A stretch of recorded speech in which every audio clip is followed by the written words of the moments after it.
마태복음 2장 1절로 12절.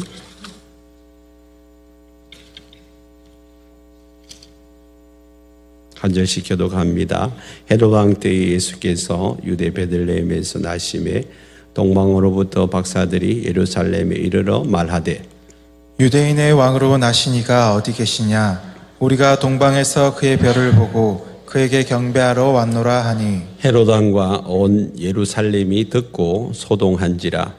왕이 모든 대제사장과 백성의 서기관들을 모아 그리스도가 어디서 나겠느냐 물으니, 이르되 유대 베들레헴이오니 이는 선지자로 이렇게 기록된 바, 또 유대 땅 베들레헴아 너는 유대 고을 중에서 가장 작지 아니하도다.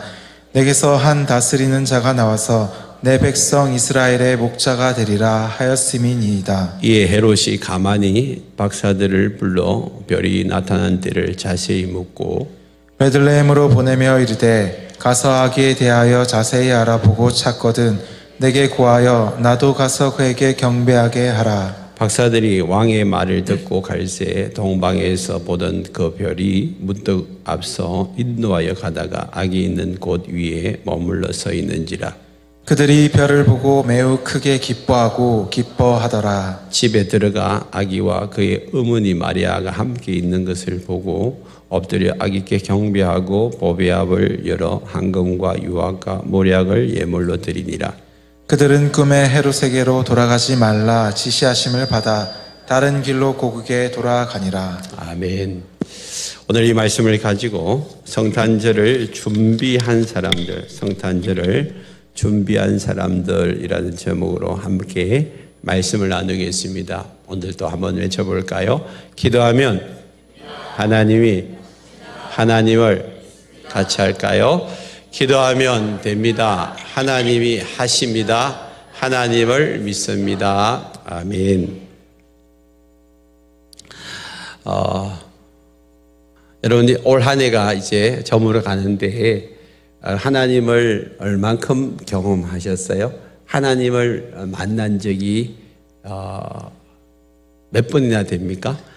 여러분, 매일 매 순간마다 기도할 때에 하나님은 여러분들에게 응답하시는 하나님이에요. 하나님을 경험하려면 기도 응답이 많아야 돼요. 아멘. 그래서 여러분들이 사소한 것이라도 계속 기도해 보세요. 특별히 이제 막 예수를 믿는 분들은요, 하나님 앞뒤 안 가리시고 다 들어주세요.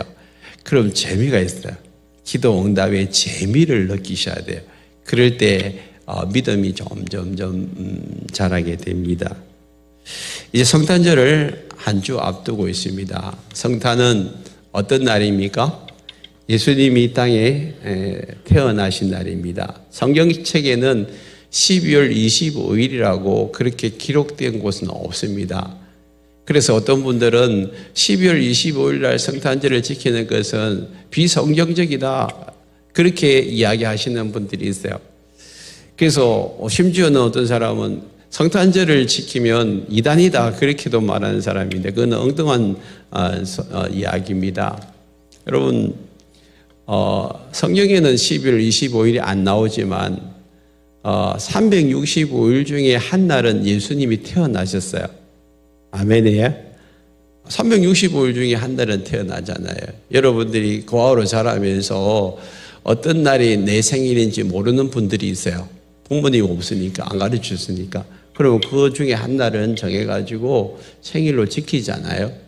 그러니까 생일 날짜가 중요한 것이 아니라 생일이 중요한 거예요. 생일은 내가 태어난 날입니다. 내가 태어난 날.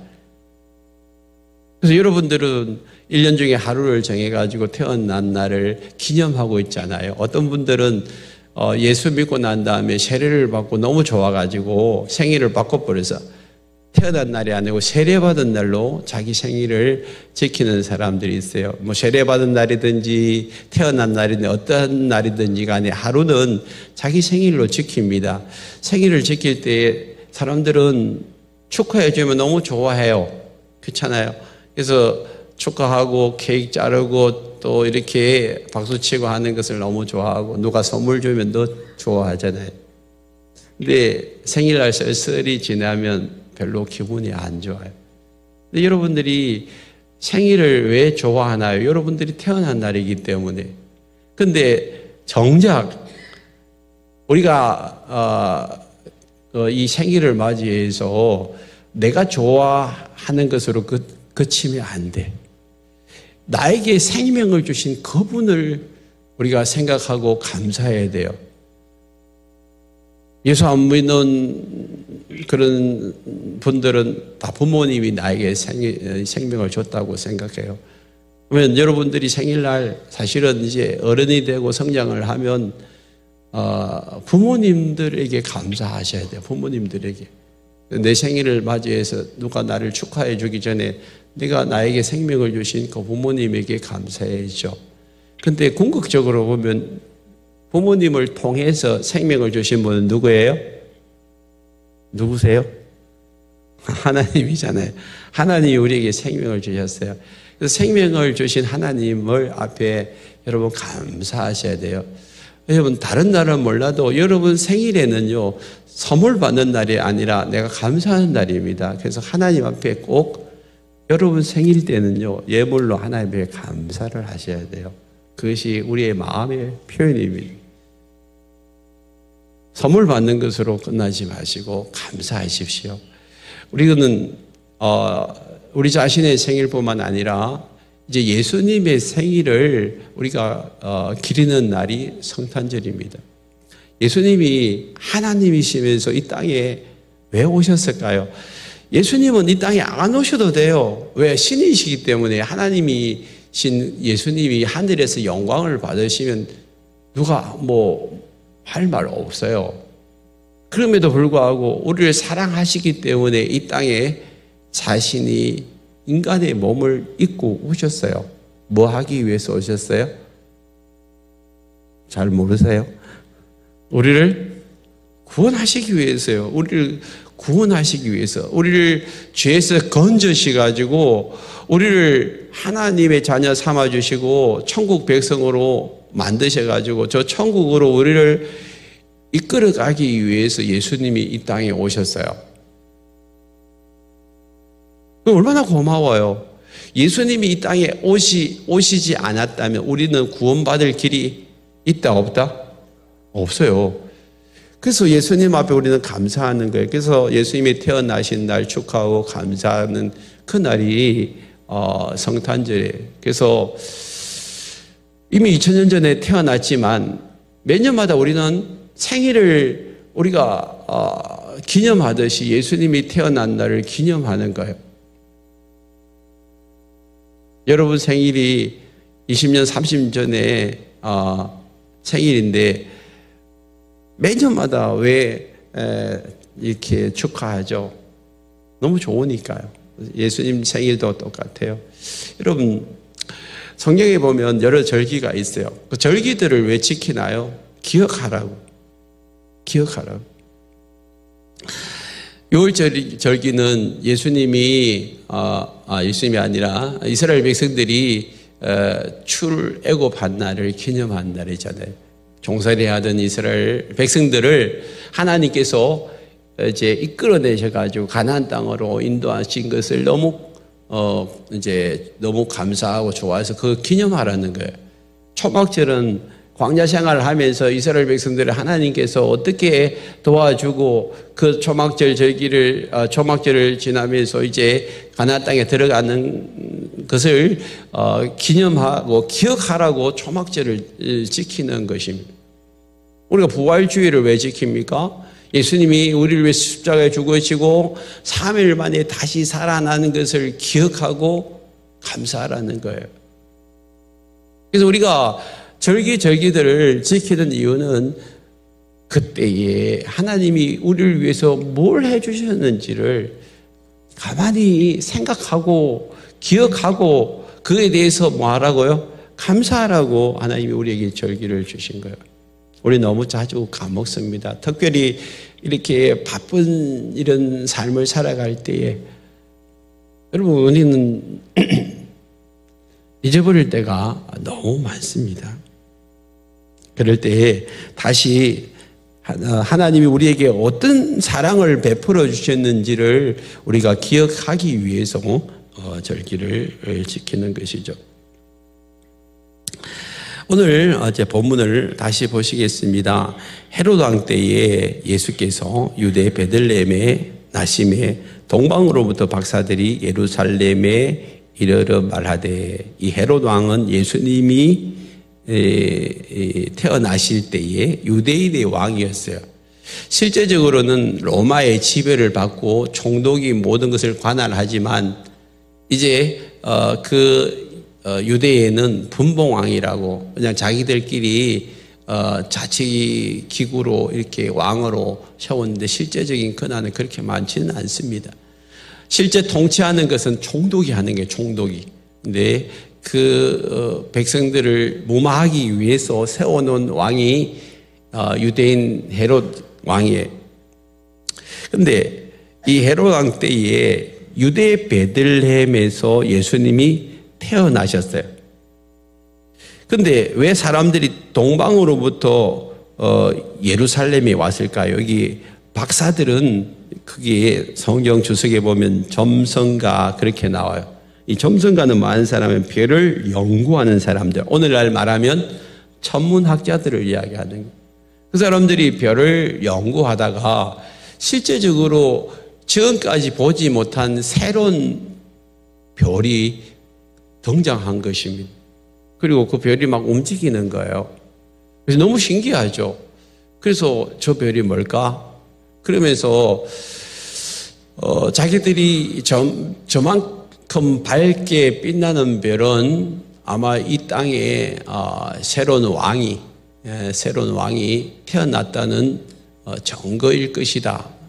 그렇게 추측하고 그 별이 빛나는 곳을 한번 이렇게 찾아보니까 유대 땅 베들레헴이에요.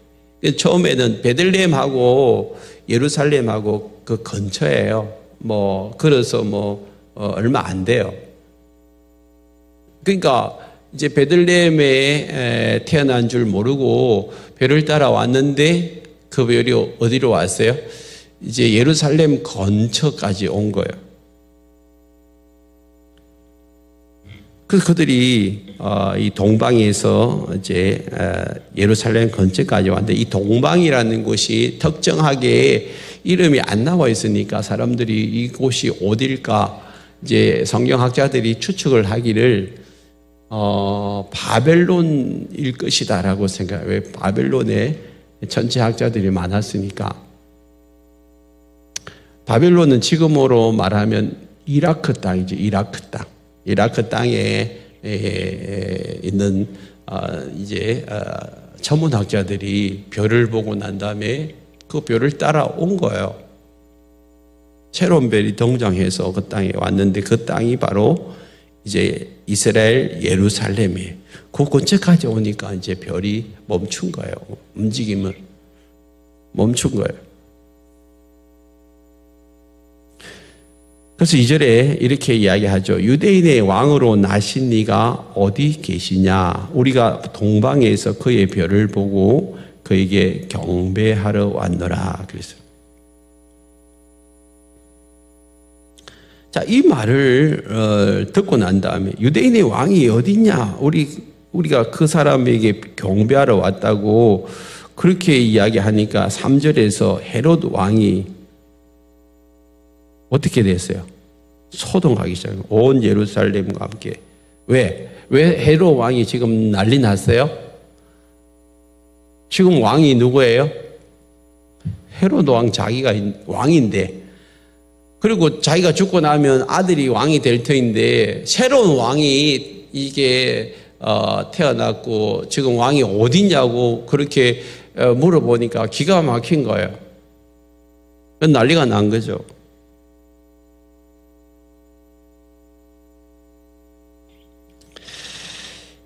근데 지금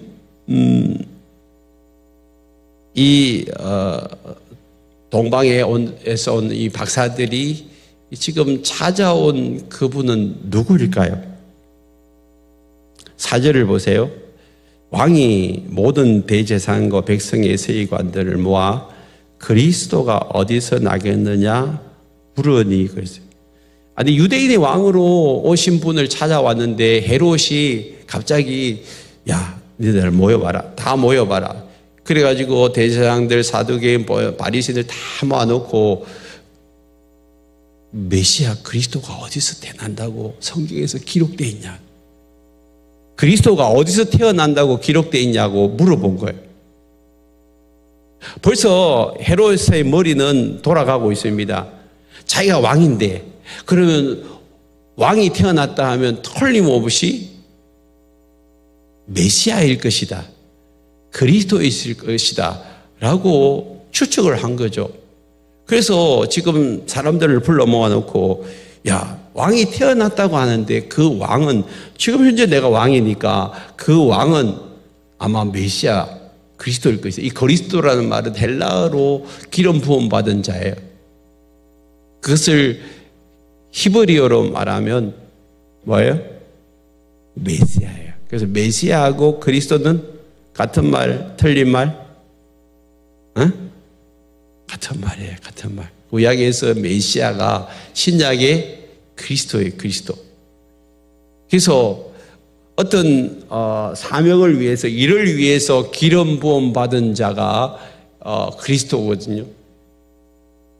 옛날에 기름 부음을 받는 사람 세 종류의 왕, 또 선지자, 그다음 제사장. 이런 사람들은 하나님이 시키신 그 일을 감당하게 하기 위해서 기름을 부어요. 사명을 받는 자. 그러면 예수님이 그리스도라고 말하는 이유가 뭘까? 메시아가 와서 할 일은 뭐예요? 우리를 죄에서 건져주시는 일을 하는 거예요. 우리를 구원하기 위해서 오시는 것이 그리스도고 우리를 죄에서 구원해서 하나님의 백성으로서 저 천국을 향하여 나아갈 수 있도록 인도하시는 분이 메시아예요. 메시아. 구원자예요. 벌써 이 헤롯은 구원자가 태어났다는 사실을 직감하고 물어본 거예요. 그때에 5절을 보십시오. 이르되 유대 베들레헴 요한이 이른 선지자로 이렇게 기록된 바 6절 또 유대 땅 베들레헴아 너는 유대 고을 중에 가장 작지 아니하노다 내게서 한 다스리는 자가 나와서 내 백성 이스라엘의 목자가 되리라 하였음이니라. 그냥 바로 튀어나오는 거예요. 어디서 메시아가 태어나지? 왕이 물어보니까 어디라고 대답해요? 어디라고 대답해요? 여기 나오잖아요. 제가 생뚱맞는 거 물어보는 거 아니잖아요. 베들레헴이죠, 베들레헴. 그죠? 이 베들레헴에서 태어난다고 왜 그걸 어디에서 근거를 하고 있나 물어보니까 6절에서 베들레헴아 너는 유대 고을 중에 작지 않을 것이고 네게서 다스리는 자가 날 것이다. 이 말은 어디에 있는 말이에요? 구약 성경의 미가서라고 미가 선지자가 이미 예언을 한 말씀이에요. 그래서 미가서 5장 2절에 이렇게 나옵니다. 베들레헴 에브라다야 너는 유다 족속 중에 작을지라도 이스라엘을 다스릴 자가 내게로 나올 것이라. 그는 근본 상고의 영혼에 있느니라. 자, 구약의 미가 선지자가 이미 수백 년 전에 예루살렘이 아니라 베들레헴 땅에서 예수님이 태어날 것이고 메시아가 태어날 것이라는 것을 예언을 한 거예요. 근데 지금 예수님이 태어났음에도 불구하고 왕과 제사장들이 전혀 인지하지 못하고 깨닫지도 못하고 알지도 못하고 있는 거예요. 비로소 동방박사들이 와가지고 여기 유대인의 왕으로 태어난 곳이 어디냐고 물어볼 때 그때 비로소 소동이 일어나기 시작하는 거예요. 왜 그럴까요? 동방박사들은 유대인의 왕 메시아가 태어난 줄 알고 저 멀리 여러분 그 이라크 바벨론 땅에서 베들레헴까지 지금은 교통이 되고 뭐 비행기 타고 1시간이면 오겠지만 그 당시에는 걸어서 물을 건너고 산을 넘어서 참 수일이 걸려가지고 오지 않겠어요? 그리고 그들은 아기 예수님에게 드릴 그 왕에게 드릴 그 예물까지 준비해가지고 오고 있습니다. 그런데 정작 예루살렘에서 베들레헴은 그냥 코앞이에요. 얼마 안 돼요. 거기 있음에도 불구하고 베들레헴에 별이 뜨고 하늘의 징조가 보임에도 불구하고 전혀 깨닫지 못하고 일상을 살아가고 있는 이 왕과 이 제사장들 얼마나 우매해요. 영적으로 무감각하다니까요. 하나님은 사실은 이미 구약 성경에서 예수님이 언제 태어날 것을 말씀하시고 어디서 태어날 것을 말씀하시고 계속해서 말씀하고 징조를 보여주심에도 불구하고 지금 전혀 손에 성경책을 들고 있는 구약 성경을 들고 있는 이 제사장들이나 왕이나 또한 바리새인들이나 서기관들은 예수님이 태어나서에도 불구하고 전혀 준비가 되어 있지 않는 모습을 우리 여기서 보게 됩니다. 하나님은 사람들에게 자신을 드러내 보이시기를 원하세요. 어떤 모습으로든지 드러내 보이시기를 원하시는데 우리에게 지금 동일하게 하나님은 자신의 뜻을 보여주시기를 원하세요. 그래서 우리에게 성경책이라는 것을 주었어요. 이 성경 66권이 하나님의 말씀이고 그 하나님의 말씀이 여기에 다 담겨 있고 하나님의 계시가 여기 다 담겨 있어요. 그런데 우리는 성경책을 읽을 때에 하나님의 말씀을 내 귀로 내 마음에 세미한 음성으로 듣지 못한다면 영적으로 지금 닫혀 있는 거예요. 말씀을 읽을 때에 말씀을 통하여서 하나님의 음성을 들으셔야 돼요. 말씀을 지금 설교 시간에도 여러분들에게 설교를 하는데 여기서도 하나님이 여러분 각자에게 들리는 음성이 있어요. 뭘 통해서 그렇게 말씀하실까요? 내 안에 계시는 성령님을 통해서 저와 여러분들에게 말씀하시기를 원하세요.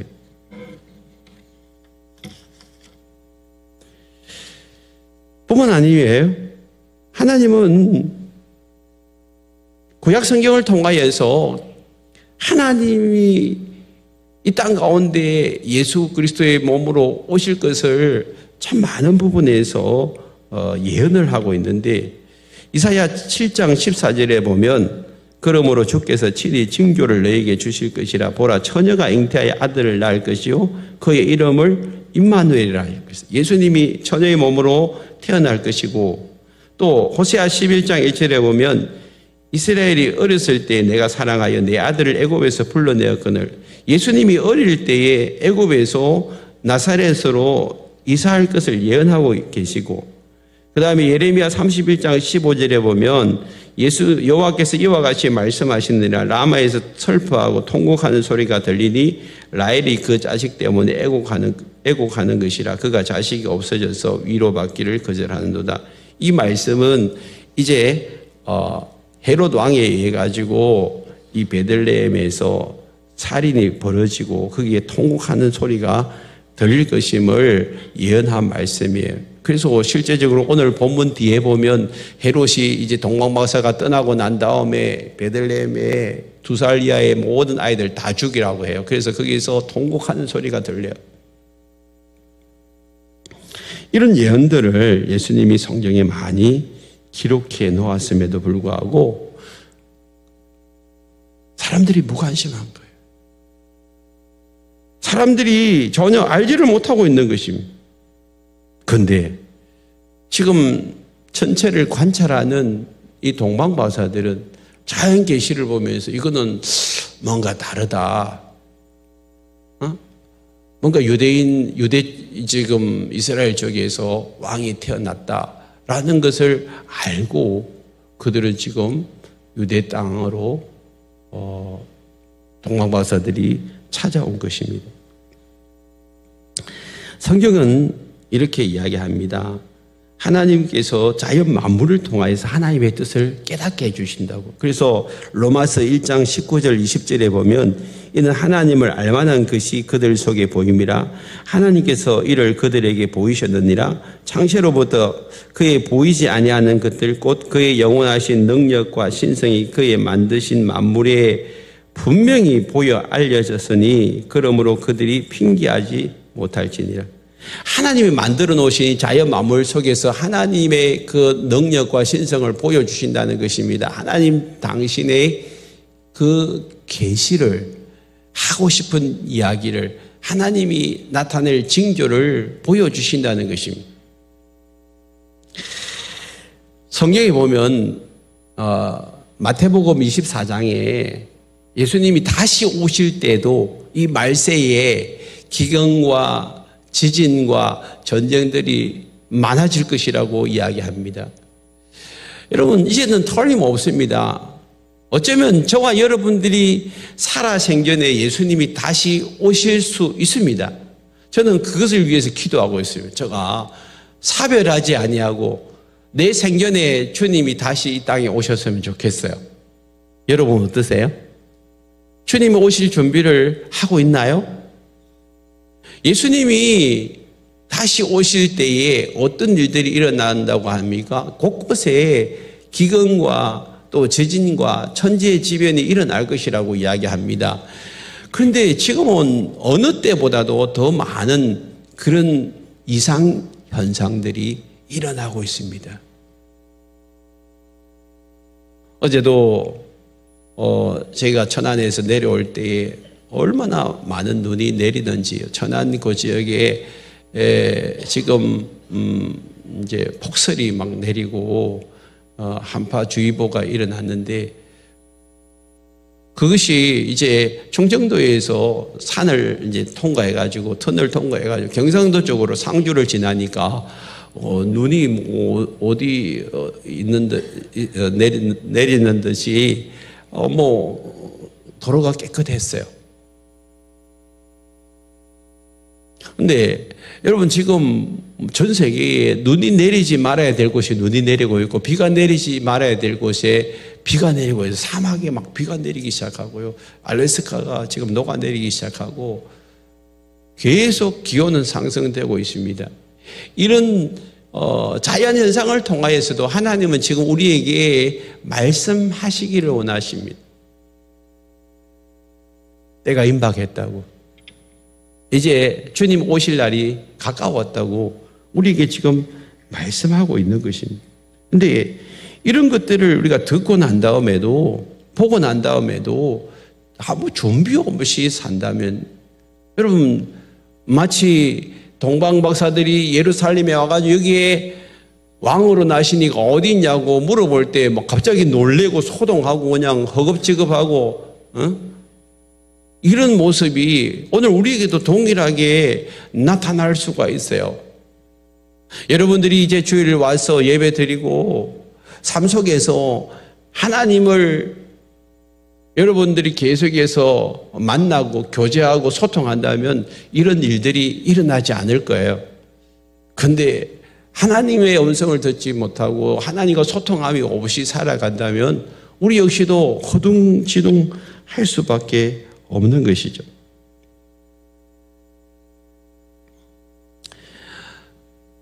헤롯이 박사들을 불러가지고 이제 물어봤어요. 7절에 보니까 자신이 가만히 박사를 불러 나타난 때를 자세히 묻고 8절에 보니까 베들레헴으로 보내며 이르되 가서 그 아기에 대해서 자세히 알아보고 찾거든 내게 고하여 나도 가서 그에게 경배하게 하라. 실제적으로는 경배하기 위한 것이 아니라 거짓말하고 있어요. 가서 죽여버리려고. 자기 말고 또 왕이 태어났으니까 죽이려고 지금 찾고 있는 것입니다. 그래서 박사들이 갔어요. 가니까 그곳 베들레헴에 별이 멈추고 그곳에 가보니까 누가 있었어요? 예수님이 있었어요. 그래서 그 예수님 앞에 엎드려 경배하고 또 황금과 유황과 몰약을 드렸어요. 그리고 난 다음에 12절에 꿈에 헤롯에게로 돌아가지 말라고 하나님이 지시하셨어요. 그러니까 그들은 그 하나님의 말씀대로 이제는 그냥 헤롯에게 돌아가지 않고 가버렸어요. 자, 하나님은 꿈에라도 환상을 통하여서라도 자신의 음성을 들려주세요. 그래서 우리는 성경 말씀을 통하여서 또 자연 만물을 통하여서 또 내 삶 속에서 꿈과 환상을 통하여서도 하나님이 나에게 말씀해 주실 수 있어요. 그때 우리가 어떻게 해야 되죠? 하나님과 자꾸 소통하려고 하셔야 돼요. 우리가 오감을 통하여서 지각을 통하여서 감각을 통하여서 하나님과 소통하려고 애를 쓰면 하나님은 오늘도 살아계신 하나님이 여러분과 함께 여러분 소통하시는 하나님이에요. 소통. 그래서 하나님이 멀리 계시는 하나님이 아니라 바로 내 곁에 계세요. 성경 말씀을 펼 때마다 하나님의 음성을 들을 수 있고요. 자연 만물을 볼 때 하나님의 음성을 들을 수 있고요. 또 내가 꿈속에서라도 하나님이 여러분들에게 말씀해 주실 수 있다는 사실을 꼭 기억하시길 바랍니다. 지금 여러분들은 어떻게 하나님과 소통하고 있어요? 하나님의 말씀을 어떻게 분별하고 있어요? 그리고 그 말씀 앞에 어떻게 반응을 하고 있습니까? 성경이 있음에도 불구하고 하나님의 뜻을 잘 분별하지 못하는 이 헤롯과 제사장들은 결국은 하나님의 그 계시를 분별하지 못하니까 결국에는 하나님의 뜻과는 정반대되는 그런 모습으로 예수님이 태어났음에도 불구하고 그 앞에 가서 경배하고 예배하고 그분을 찬송해야 되는데 오히려 뭐 하려고요? 죽이려고 하나님의 뜻을 거역하고 하나님과 반대되는 모습으로 반응을 해버리는 것이죠. 오늘 우리의 삶에 있어서 하나님은 저와 여러분들에게 말씀하시고 우리를 인도하시기를 원하세요.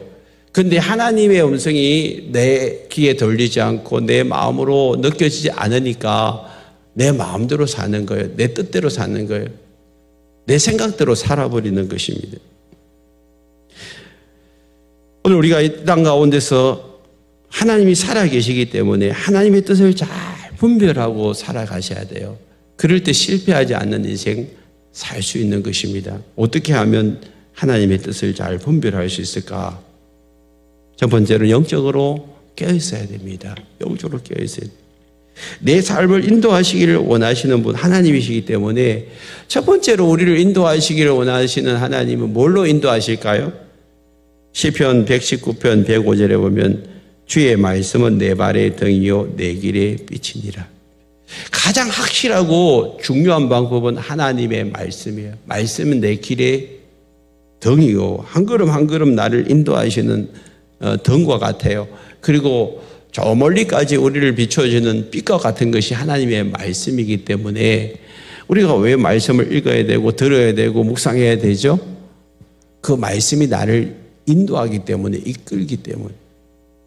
그래서 가만히 여러분들이 귀를 기울여서 하나님의 음성을 말씀 속에서 들으려고 애를 써보세요. 오늘도 하나님이 나를 찾아오셔서 위로해 주시고 격려해 주시고 새 힘을 주시고 이끌어 주시고 인도하시는 그 하나님의 음성을 잘 들을 수 있을 거예요.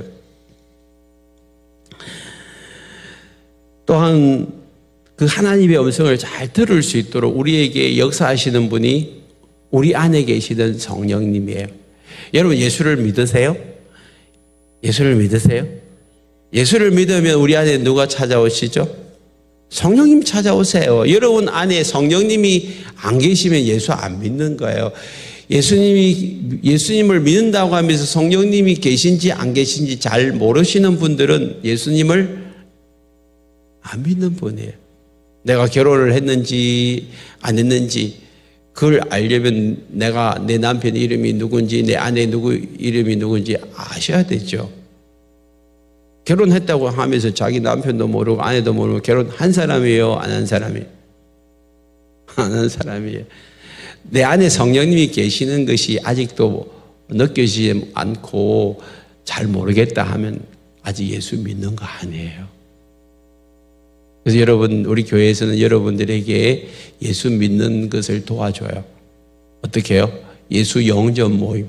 예수 영접 모임이 있어요. 그래서 여러분들이 앞으로 예수 영접 모임이 이제 1월 달에 있는데 1월 달에 예수 영접 모임 합니다 라고 광고가 나면 반드시 참여하시고요. 생명의 삶 하시는 분들도 예수 영접 모임이 필수 코스예요. 필수 코스. 그래서 이미 나가 예수 이름을 영접한 사람들은 다시 그것을 확신을 가지시고요. 점검하셔야 돼요. 점검. 그래서 우리 교회에 오시는 모든 분들은 진짜 예수를 믿는지 안 믿는지 그거 분명하게 점검하고 내 안에 성령님이 계신다는 것을 인식할 때까지 제가 여러분들을 도와주는 거예요. 그래서 내 안에 계신 성령님이 어떤 분이냐 하면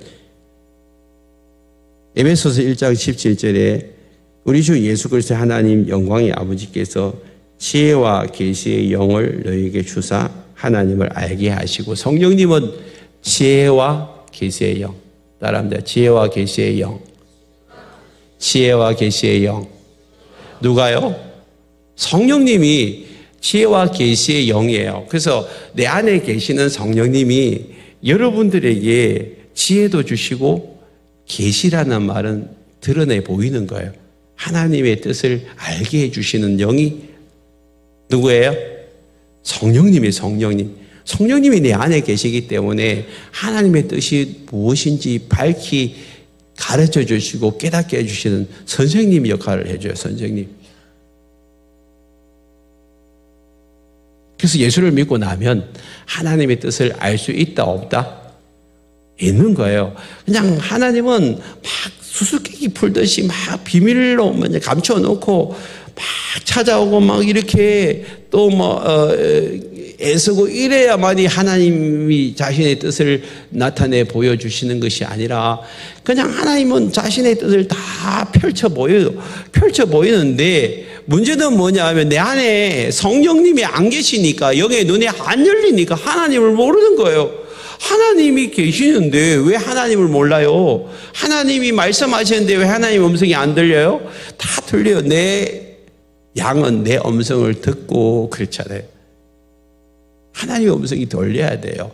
그리고 하나님의 말씀이 내 눈에서 밝히 보여져야 돼요.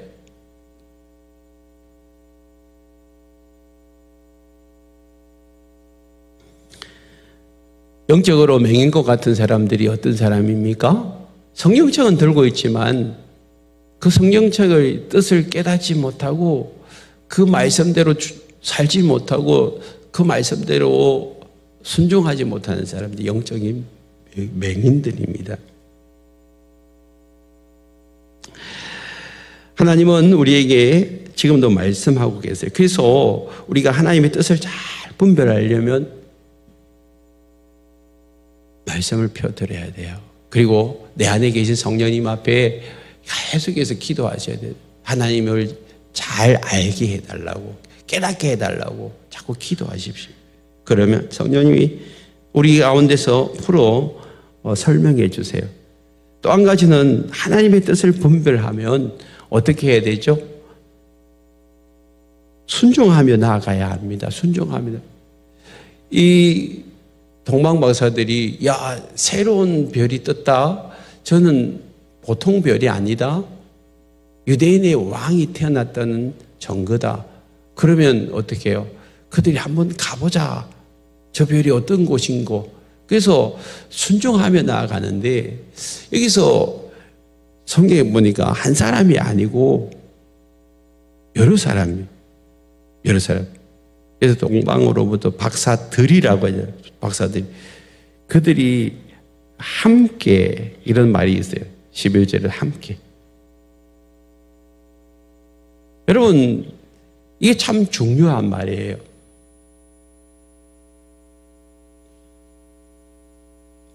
어제 아래 이제 우리 금요일 날 우리는 24명이 천안 아산교회에 이제 목장 탐방과 교회 탐방을 위해서 올라갔어요. 비가 오는 구전 날씨에도 24분이 오셔서 거기서 이제 1박하고 저희들은 예배를 위해서 5분 내려오고 지금 19분이 오늘 그곳에서 예배를 드리고 있습니다.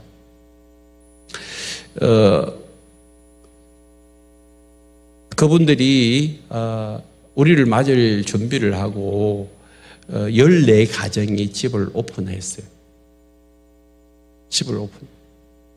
그래서 저희들도 그곳에 있는 이제 집사님 부부 큰 방을 우리가 제공해서 안방에서 우리가 하루 자고 왔어요. 본인들은 아마 자녀들이 자는 방에 가서 주무셨던 것 같아요.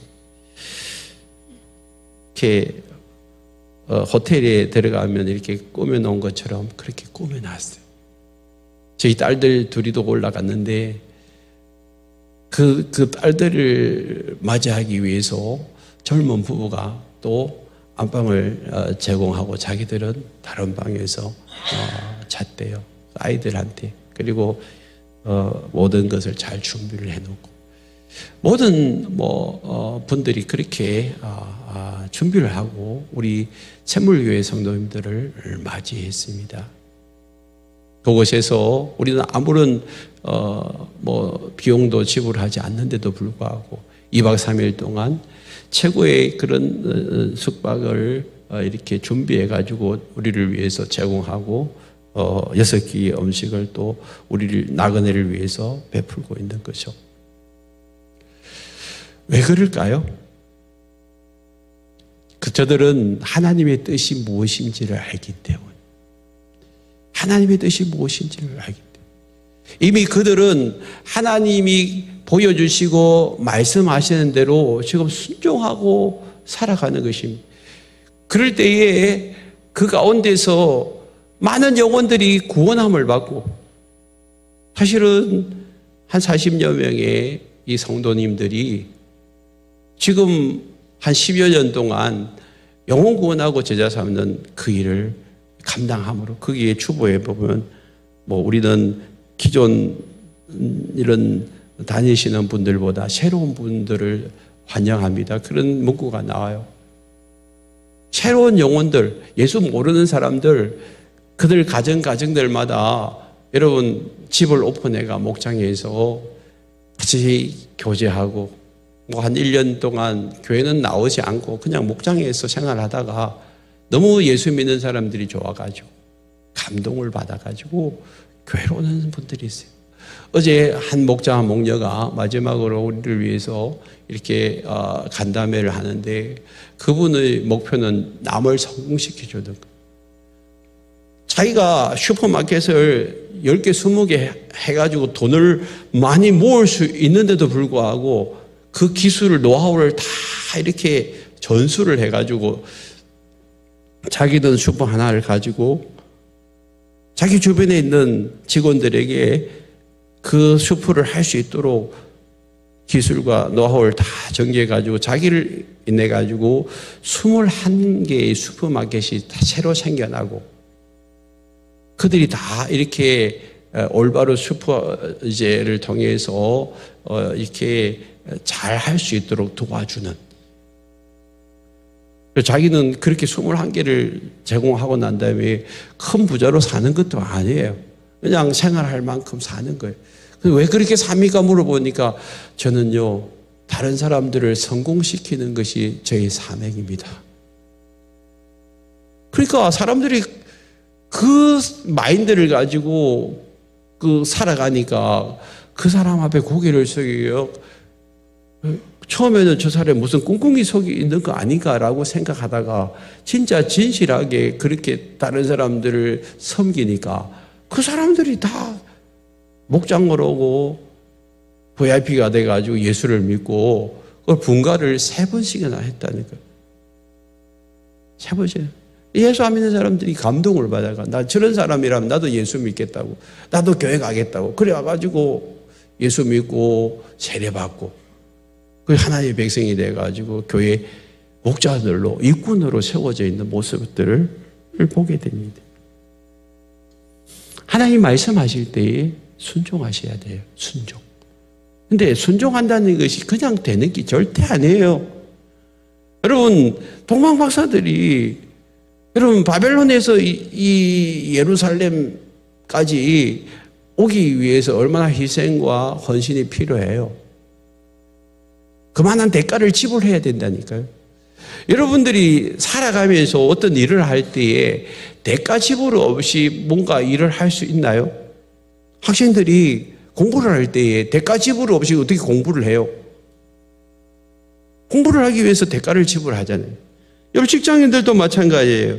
직장 생활할 때에 여러분 대가 지불해야죠. 아침에 일어나기 싫어도 일어나서 직장 가야 돼요. 오늘은 그냥 가기 싫으니까 그냥 하루 쉬어버리자. 그러고 난 다음에 무단 결석해서 내일 가면 뭐라 할까요? 사직서 쓰라고 하겠죠. 내가 힘들어도 회사에 출근해야 되는 거예요. 그 희생이잖아요. 헌신이잖아요. 부모들이 왜 자녀들로부터 사랑을 받고 존경을 받습니까? 값없이 희생하고 헌신했기 때문에 자기를 키워주고 입혀주고 먹여주고 잘 자라도록 해주신 그 부모의 그 사랑 때문에 그들은 뭐예요? 부모 앞에 고개를 숙이는 것입니다. 자녀 키우는데도 대가 지불 없이는 안 되는 거죠. 하물며 주를 따르는 일에 있어가지고 희생 없이 되는 게 하나도 없어요. 주님은 우리를 위해서 희생하셔서 이 땅에 오셨잖아요. 성탄절은요, 주님이 우리를 위해서 희생하기 위해서 오신 날이에요. 자기를 희생하기 위해서. 왜? 희생은요, 사랑 없이는 절대 안 돼요. 우리를 사랑하시기 때문에 자신의 몸을 들여 희생하셔서 이 땅에 오신 예수님. 그래서 오늘도 우리가 그 사랑 가운데 감동을 받으면 자기를 희생하는 거예요. 헌신하는 거예요. 나누어 주는 거예요.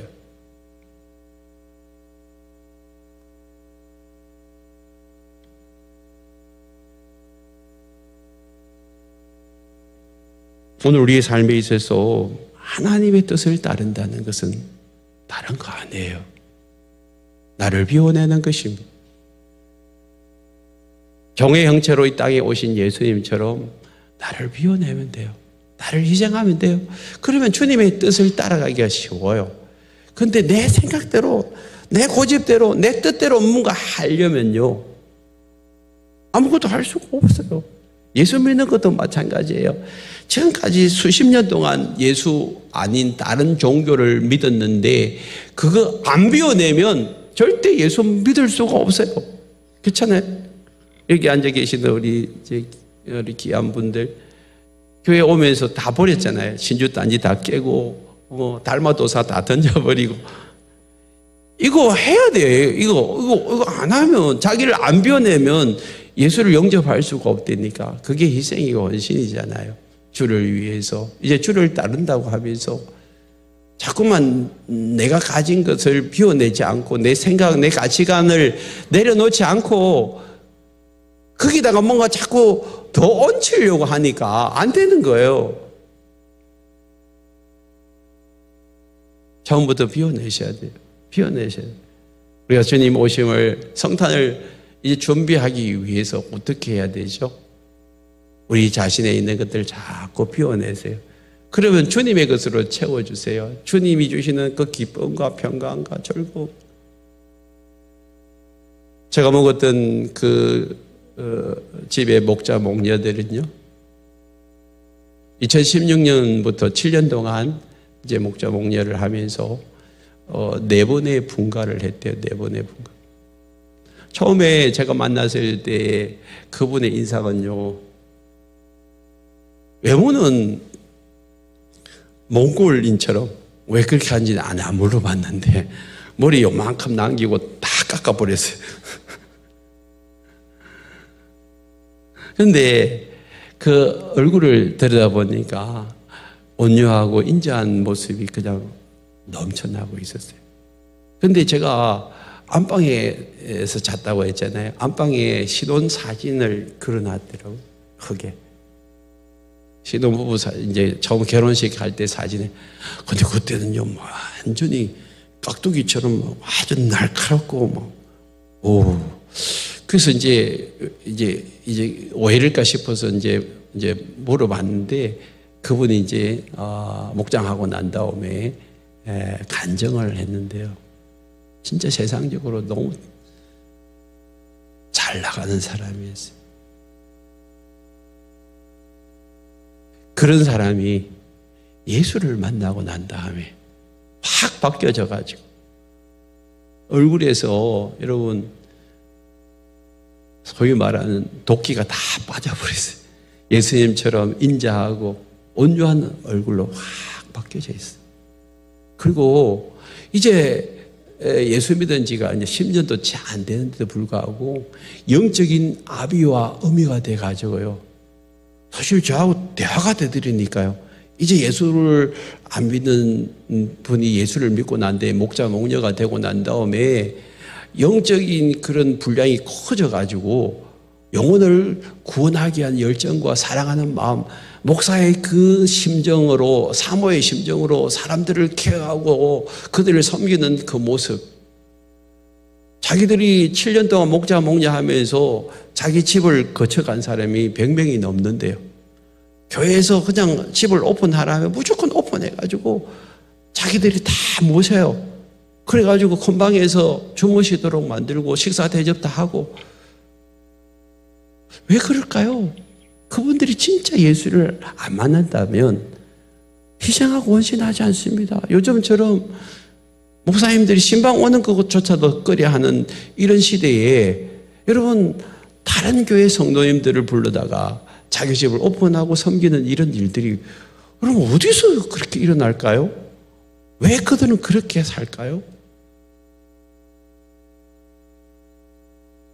영혼의 맛을 알기 때문에 나를 통하여서 다른 사람들이 변화되는 것을 봤기 때문에 도대체 그거를 놓지를 못하는 것입니다. 사랑하는 성도 여러분, 주님이 우리를 위해서 희생하시고 오신 것처럼 우리도 이제 주님이 다시 오심을 준비해야 돼요. 주님이 오신 이 성탄절을 우리가 준비할 때에 예수님처럼 나도 희생해야 되겠구나. 희생적으로 섬기고 사랑하는 그 마음, 우리가 갖지 않으면 정말 주님의 뜻을 따라 순종할 수가 없습니다. 남은 생에 우리가 주님의 뜻을 쫓아서 온전히 순종하고 살다가 주님이 오실 때에 주님 앞에 서서 당당히 뭐 할 말이 있어야 되지 않습니까? 어차피 우리는 주님 앞에 설 터인데 여러분 여기에 천국 가지 않을 사람 한 사람도 없는 줄 믿습니다. 여러분 천국 어차피 갈 거예요. 천국 가서 예수님 앞에 머리 끄적거리면서 니 뭐 하다 왔냐 하면 뭐 할 말이 없는 그런 사람 말고요. 진짜 니 뭐 하다 왔냐 물으면 당당하게 내가 내 집을 오픈해가지고 진짜 영혼 구원하고 사람 살리는 일을 하다가 왔다고 그렇게 좀 할 말을 있도록 좀 뭔가 일을 한번 해봐야 안 되겠습니까? 이제 연세가 70이 넘어가지고 80이 다 돼가시는 우리 강장로님 부부도 이제 남은 생에 내가 이게 한번 해보고 싶어가지고 그것까지 올라오셨어요. 얼마나 귀한지 몰라요. 여러분도 마찬가지. 하나님이 지금 하라고 하신 그 일 한 번이라도 한번 해보세요. 그러면 하나님이 너무 기뻐하실 거예요. 우리 모두가 우리를 통하여서 진짜 영혼 구원하고 제자 삼는 이 일을 하다가 주님 앞에 당당히 설 수 있는 저와 여러분 되었으면 좋겠습니다. 우리가 찬양하십시다.